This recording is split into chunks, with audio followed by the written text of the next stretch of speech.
யாருடைய சப்போர்ட்டும் எனக்கு இல்லையே, யாருடைய உதவி எனக்கு இல்லையே, நான் தனியா நின்னுட்டு இருக்கிறேனே, எனக்கு யார் இருக்கா, எனக்கு யார் இருக்கா?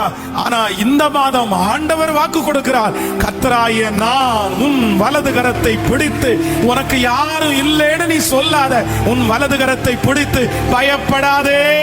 இந்த சூழ்நிலையில, இந்த பிரச்சனையில, நீ சந்திக்கிற இந்த போராட்டத்துல நான் உனக்கு துணை நிற்கிறேன். உனக்கு மட்டுமல்ல, உன் பிள்ளைகளுக்கு துணை நிற்கிறேன், உன் சன்னதிக்கு துணை நிற்கிறேன், உன் பிரச்சனையிலே துணை நிற்கிறேன், உனக்கு விரோதமாய் எழும்புகிற சக்திகளுக்கு துணை நிற்கிறேன். உனக்கு முன்பாக பர்வதம் போல் இருக்கிற இந்த மலைக்கு முன்பாக நான் உனக்கு துணை நிற்கிறேன். 1000 பேர் துணை நின்றவர்கள் உன்னை விட்டு கடந்து போனாலும் இஸ்ரவேலின் ஜெயபலமான கர்த்தர் வாக்குரைக்கிறார், உன் கரத்தை பிடித்திருக்கிற நான் உன்னை விட்டு விலகுவதும் இல்லை, உன்னை கைவிடுவதும் இல்லை. எல்லாரும் உன்னை விட்டு கடந்து போனாலும் நான் உனக்கு துணை நிற்கிறேன், பயப்படாதே.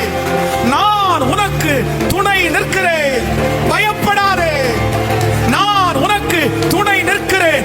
எது நடந்தாலும், என்ன பிரச்சனையா இருந்தாலும், எப்பேற்பட்டதா இருந்தாலும், கர்த்தருடைய வார்த்தை கடந்து வருகிறது, பயப்படாதே. நான் உனக்கு துணை